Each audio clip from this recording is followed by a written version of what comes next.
Ang programang ito ay rated SPG. Striktong patnubay at gabay ng magulang ang kailangan. Maaaring may masiselang tema, lengguwahe, karahasan, sexual, horror o droga na hindi angkop sa mga... Bakit niyo dinukot si Papa? Bakit niyo siya sinaktan? Tell me! Instead of focusing your energy on making...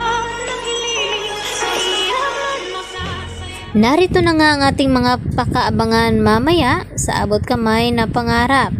Unti-unti na ngang lumalabas ang mga akusasyon dito ni Giselle dito kay Moira dahil sa gustong mangyari ni Giselle na gustong pakuhanan ng fingerprint itong si Moira at ganun din itong si Zoe.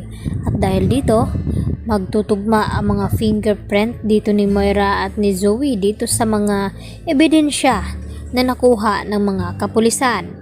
Dahil dito, diretsahan na tinanong ni Giselle itong si Moira na kung bakit nga raw pinadukot nila ang kanyang papa. Ano ba daw ang motibo nito? At dito naman na sumagot itong si Moira kay Giselle na imbis na mag-aakusa daw ito kay Moira, dapat nasa tabi daw itong si Giselle sa kanyang ama. Baka hindi na niya maabutan pang buhay itong si Don Pepe at critical nga ang kalagayan ngayon dahil sa cardiac arrest nito.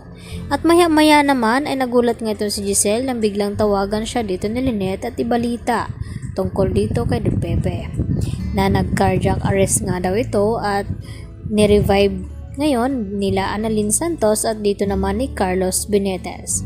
At dito naman nakabado na pinuntahan agad ni Giselle itong kanyang papa sa Eastridge Hospital.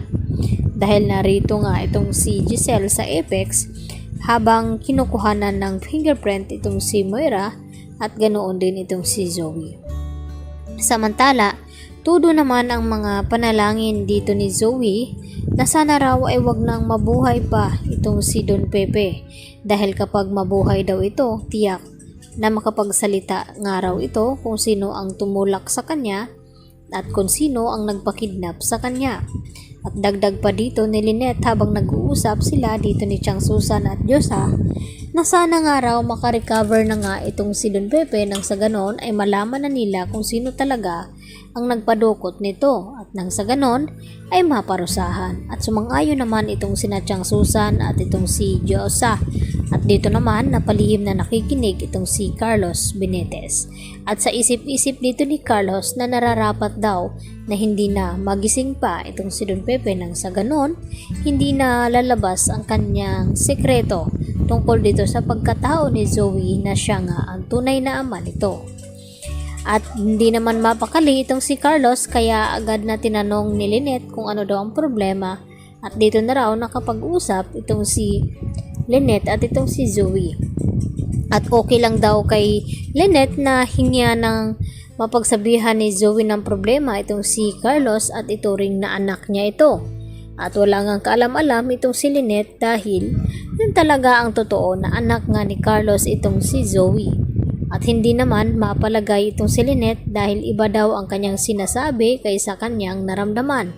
Yan naman ang sinasabi niya dito kina Diyosa at Chang Susan habang dumadalaw nga itong si Chang Susan at Diyosa sa bahay nila ni Lynette dahil hindi nga daw ito mapakali. Simula nang nilooban sila ay hindi na daw makakatulog itong si Lynette dito nga sa bahay at subukan daw ni Lynette na magpaalam kay Carlos na samahan mo na siya dito nila Chang Susan at Diyosa kapag gabi. Dahil minsan ay umalis daw itong si Carlos na hindi nagpapaalam. Ang tanong, papayag nga ba itong si Carlos na doon sasamahan Aling Susan at Diyosa itong si Lynette na ngayon nga ay gusto niya masulo niya itong si Lynette upang magkaroon nga daw sila ng sariling pamilya. At ang abangan natin dito kung talagang masasawi na nga ba itong si Don Pepe at hindi naman hahayaan ni Annalyn na basta na lamang mawawala ang kanyang lolo na hindi niya nalalaman kung ano talaga ang tunay na nangyari nito. Yan ang ating abangan mamaya sa abot kamay na pangarap.